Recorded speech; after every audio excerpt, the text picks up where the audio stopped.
el cielo desaparecerá como un pergamino que se enrolla, y todo monte y toda isla serán removidos de su lugar. Este gran sacudimiento será una advertencia para los moradores de la tierra, de que se arrepientan y se vuelvan a Dios.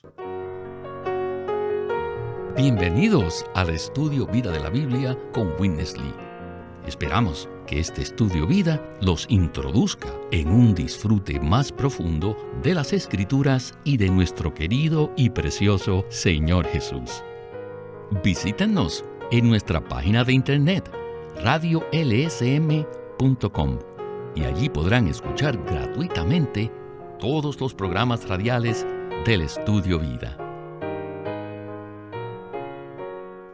Apocalipsis capítulo 5 revela que el libro que contiene los misterios del universo estaba sellado con 7 sellos y que se hallaba en la mano de Dios. Este capítulo también revela quién está en el trono y que solamente Cristo, el León Cordero, era digno de abrirlo. Cristo abre estos 7 sellos y lo que vemos en ellos es una tremenda revelación. Es de todo esto y mucho más que tendremos nuestro estudio vida de hoy. Hoy llegamos al 5º y 6º sellos en el estudio vida de Apocalipsis. El mismo se titula El clamor de los santos martirizados y la respuesta de Dios. Nos acompaña en esta ocasión Miguel Nájera para darnos sus comentarios al respecto. Saludos, Miguel. Como siempre, es un privilegio estar en el programa. Miguel, hemos visto los primeros 4 sellos, los cuales constan de 4 caballos que corren juntos. Y esta carrera de caballos comienza desde que el Señor ascendió a los cielos y se extiende hasta que Él vuelve otra vez. Sin embargo, antes de llegar al 5º y 6º sellos, quisiera pedirle que, si es posible, nos diera un repaso de los primeros 4 sellos, los cuales son estos 4 caballos. Estos caballos forman lo que pudiéramos llamar una carrera de 4 caballos. Ellos comienzan a correr prácticamente al mismo tiempo. El caballo blanco es una personificación de la predicación del Evangelio. Históricamente, desde que el Señor ascendió hasta el presente ha existido una carrera de 4 caballos que corren por toda la tierra. Y el caballo blanco corresponde a la predicación del Evangelio. El segundo caballo representa la guerra y el tercero representa el hambre, lo cual está relacionado con la situación económica. Luego tenemos el 4º caballo, que representa la muerte. Dios en su soberanía ha usado 3 de estos caballos, el segundo, el tercero y el 4º, para generar una situación en el corazón de los hombres que los lleve a recibir el Evangelio de Dios. Este entendimiento comprende la perspectiva completa de la historia humana por los pasados 2000 años. En este periodo, la historia ha tenido 4 elementos: la predicación del Evangelio, la guerra, el hambre y la muerte. Esos últimos 3 caballos los usa el enemigo de Dios de manera negativa. Y Dios, en su soberanía, usa de forma positiva el primer caballo para abrir el camino, para presentar el Evangelio. Muchas gracias por este repaso. Hoy abarcaremos los temas del 5º y 6º sellos. Leamos entonces la Escritura en Apocalipsis capítulo 6, versículo 9, con respecto al 5º sello, que dice así: Cuando abrió el 5º sello, vi bajo el altar las almas de los que habían sido muertos por causa de la palabra de Dios y por el testimonio que tenían. Como vemos en este versículo, este sello tiene que ver con el martirio de los creyentes que testificaron de Cristo. El relato del Nuevo Testamento y los pasados 2000 años de historia revelan una y otra vez que junto con la carrera de estos 4 caballos, los creyentes que predican el Evangelio, testificando de Cristo, son perseguidos y martirizados por el mundo. Da la impresión que el martirio de los creyentes es la respuesta del mundo al Evangelio. ¿No es así, Miguel? Sí lo es. Ahora, cuando hablamos del mundo, debemos ver que hay varios. En 1 de Juan 5:19 dice que todo el mundo, refiriéndose al sistema, no a la tierra, el sistema edificado por el enemigo de Dios, yace bajo el maligno.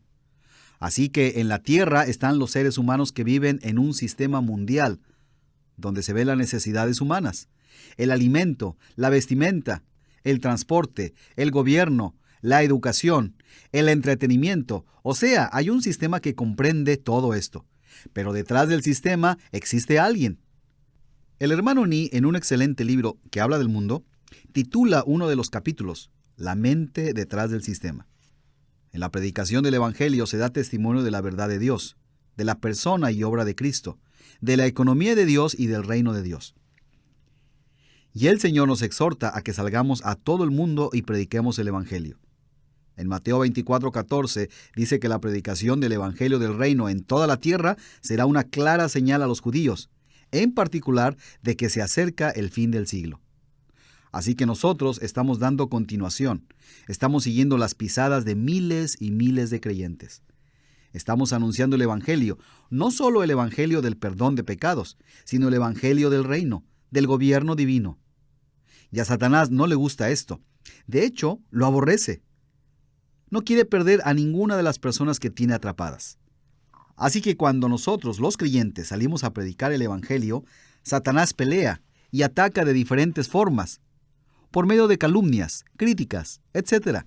Incluso se vale de seres humanos que usa como instrumentos para expresar su odio en contra de Dios y de su palabra. Pero nosotros damos gracias a Dios, que a lo largo de los siglos ha habido fieles hermanos y hermanas que han estado dispuestos a predicar las buenas nuevas, aún al costo de su vida. Y algunos de ellos sufrieron el martirio en la manera que Watchman Nee también lo experimentó. O sea, siendo encarcelados hasta que murieron. El hermano Nee sufrió un largo martirio de 20 años, hasta que murió y partió con el Señor. Quisiera añadir algo más.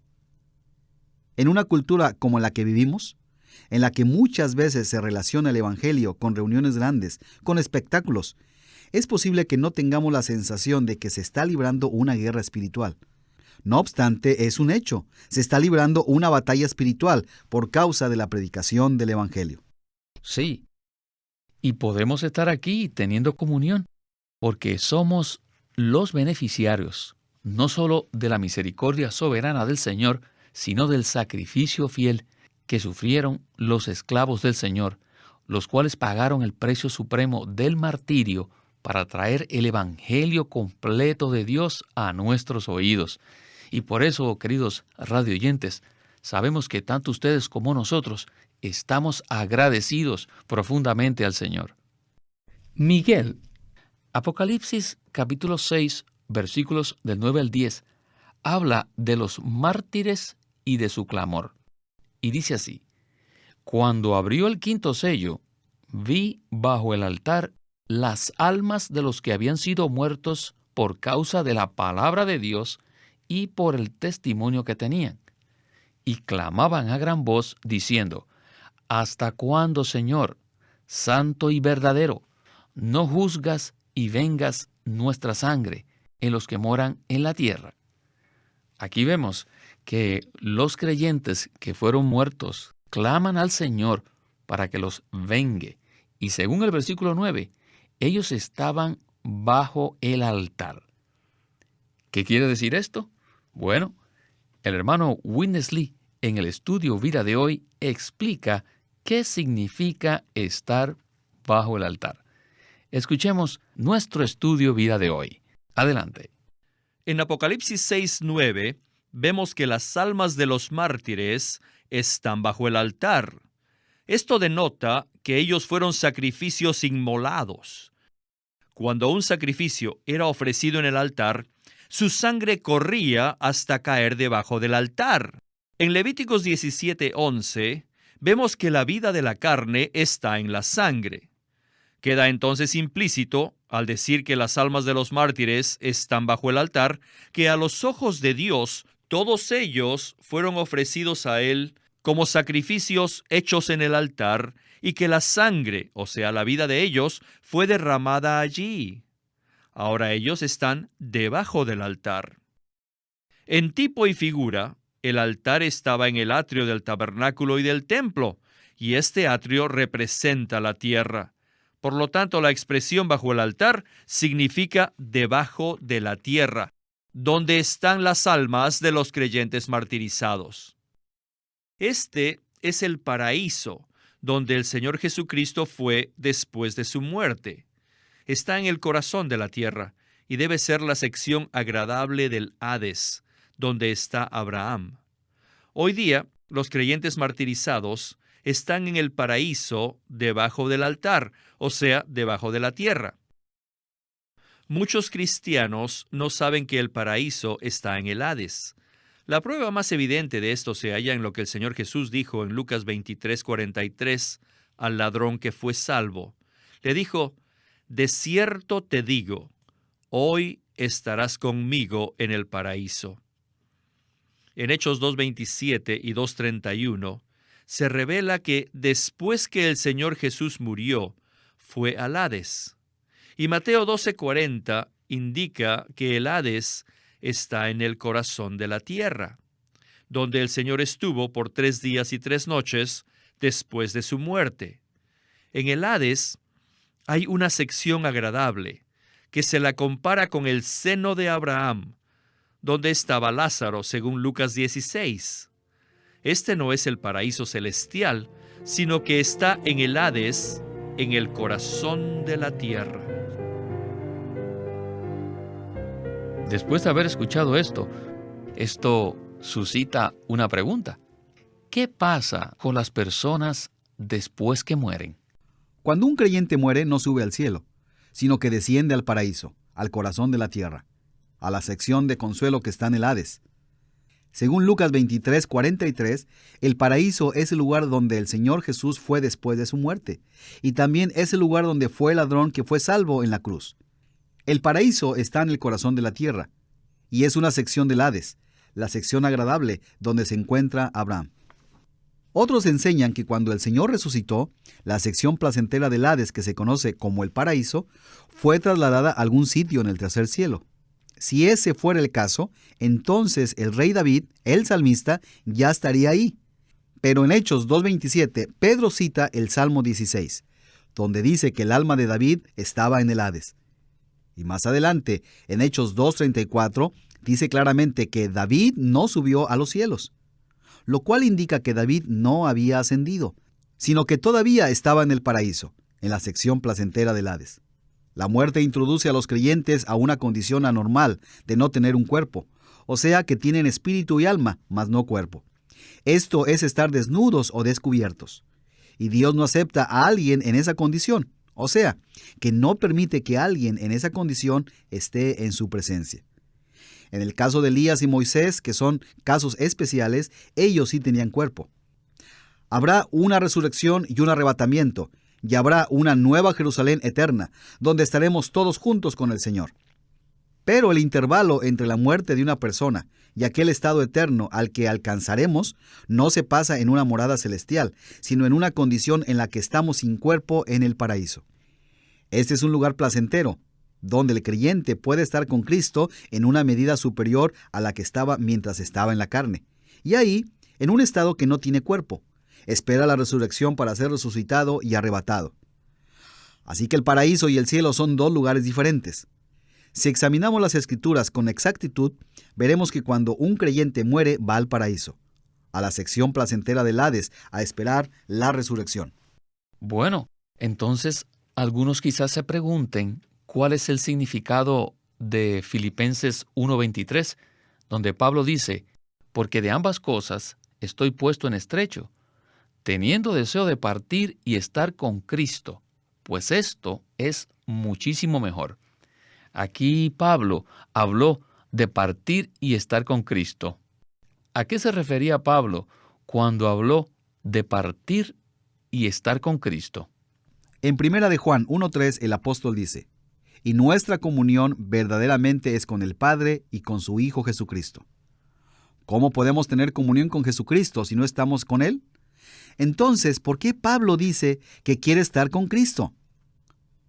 Entendemos que esto quiere decir que Pablo quería estar con Cristo en un grado mayor. Ahora nosotros nos encontramos en la vieja creación. Estamos en un cuerpo que no ha sido redimido. De hecho, se le llama cuerpo de pecado, cuerpo de muerte. Aunque por otro lado, nuestro espíritu ya fue regenerado y podemos ser transformados en nuestra alma. Por otro lado, todavía estamos limitados por estar en este estado. Estamos limitados en cuanto al grado en que podemos estar con el Señor. Así que Pablo quería ser libre de su situación, para entrar en una condición en la que estuviera con Cristo en un mayor grado. Y a propósito, tomar la expresión de Filipenses 1:23 que dice, estar con Cristo, y cambiarla por estar en el cielo, constituye un grave error, pues se puede dar a entender que a los creyentes les interesa ir más a un lugar que al Señor mismo. Pero la perspectiva de Pablo era muy diferente.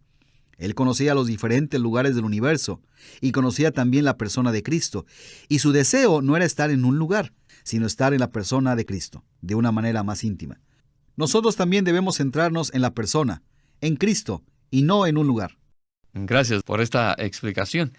Bueno, en el tiempo disponible quisiera abarcar el sexto sello. En Apocalipsis 6:11 se ve que el Señor aprueba a los mártires, o sea, a los que pagaron el precio, y que ellos reciben vestiduras blancas. Pasaremos ahora a los versículos del 12 al 17 del capítulo 6 de Apocalipsis, donde se abre el sexto sello. Continuemos entonces con nuestro estudio vida de hoy.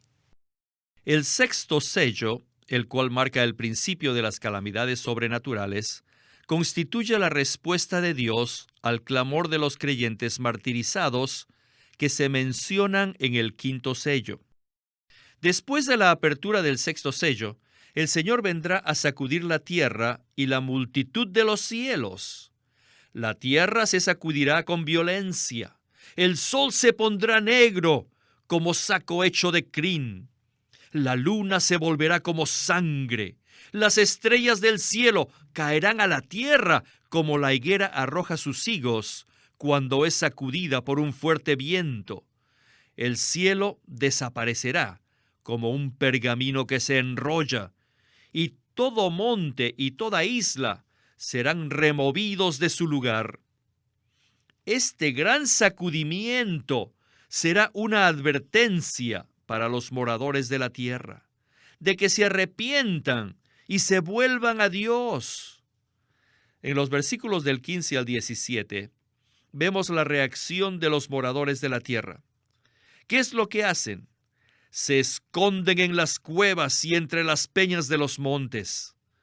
Esto revela lo que sienten en sus conciencias, pues ellos temen el juicio de Dios y consideran que el gran día de la ira de Dios y del Cordero habrá llegado. Sin embargo, el sexto sello no es la venida de Dios respecto a su juicio, sino una advertencia para que los moradores de la tierra se arrepientan. El sexto sello es la respuesta de Dios al clamor de los santos martirizados en el quinto sello, y revela que Dios viene pronto para vengarlos y para vindicarse. Dios viene a vengar la sangre de sus santos amados.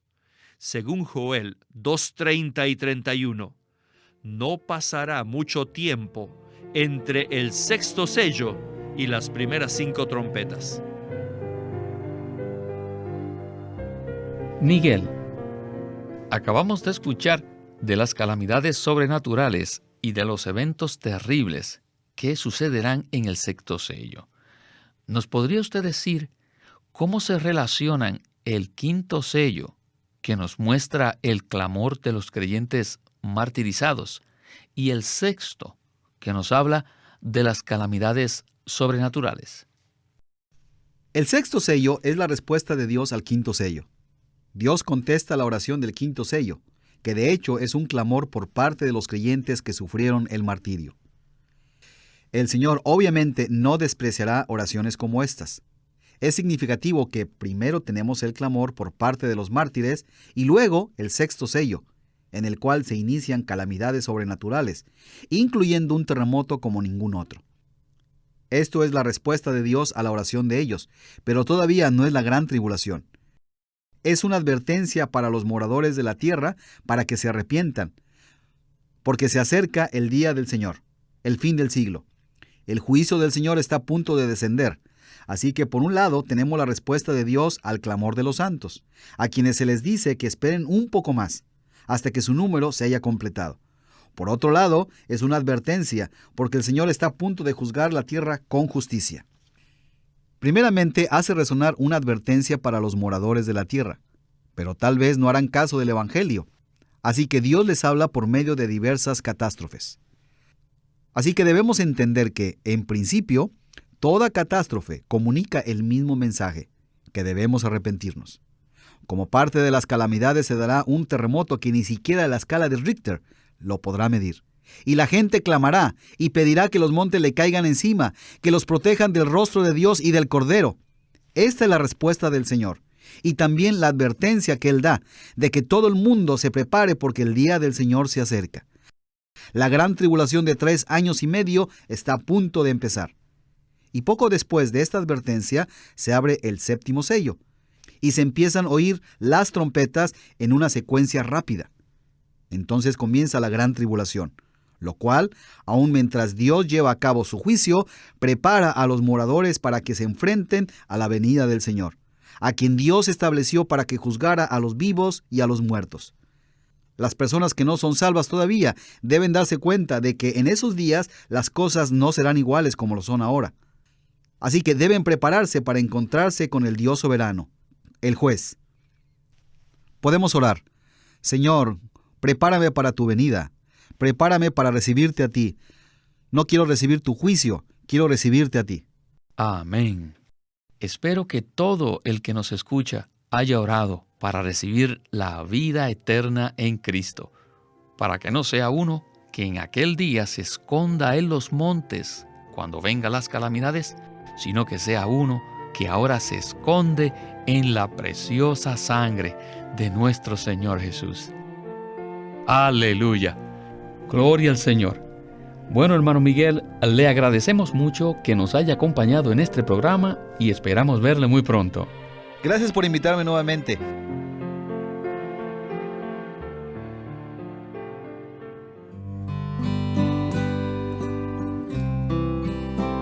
LSM presenta un libro en 2 tomos titulado El Evangelio de Dios, por Watchman Nee.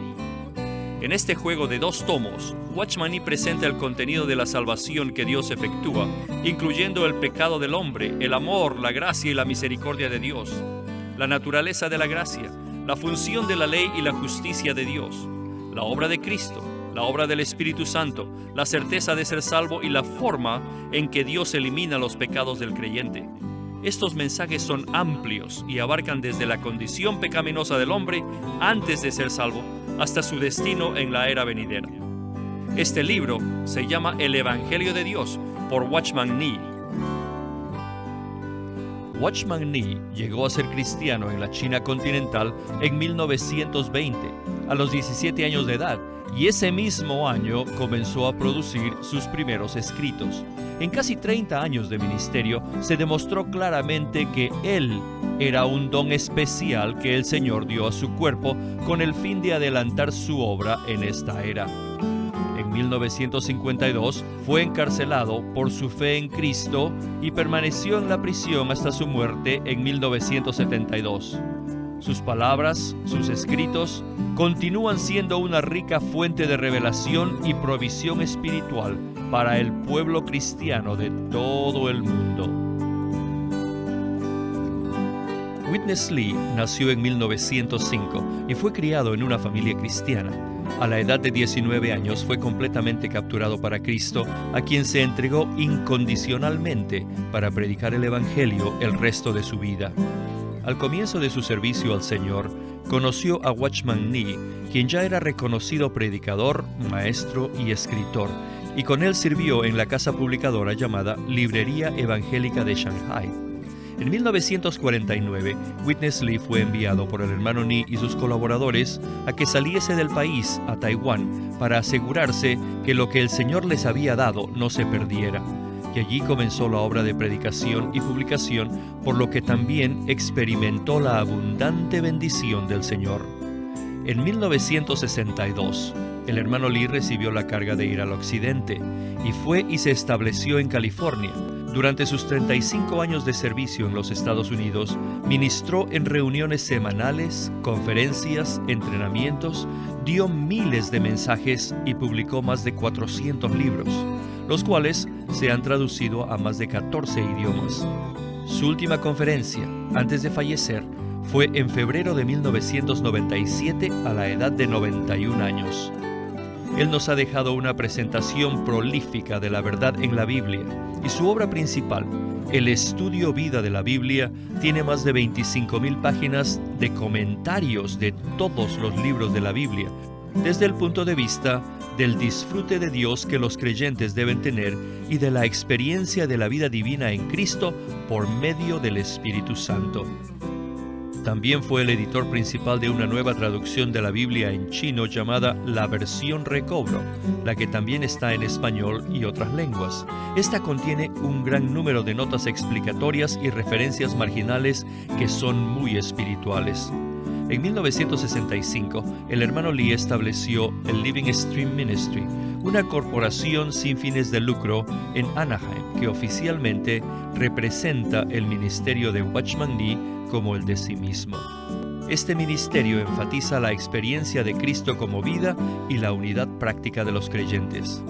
Este énfasis llevó a las iglesias bajo su cuidado a que crezcan en la vida cristiana y su función en el cuerpo de Cristo. Él tenía la convicción de que la meta de Dios no es tener solo grupos o fraternalismos cristianos, sino el cuerpo de Cristo. Queremos animarlos a que visiten nuestra página de internet, libroslsm.com. Allí encontrarán los libros impresos del ministerio de Watchman Nee y Witness Lee, la Santa Biblia versión recobro con sus notas explicativas, y también encontrarán folletos, himnos, varias publicaciones periódicas y libros en formato electrónico. Por favor, visiten nuestra página de internet, libroslsm.com. Una vez más, libroslsm.com. O llámenos a nuestro teléfono gratuito 1-800-810-1149. 1-800-810-1149. Además, si desean, pueden comunicarse con nosotros enviándonos un correo electrónico a estudiovida@lsm.org. Una vez más, estudiovida@lsm.org.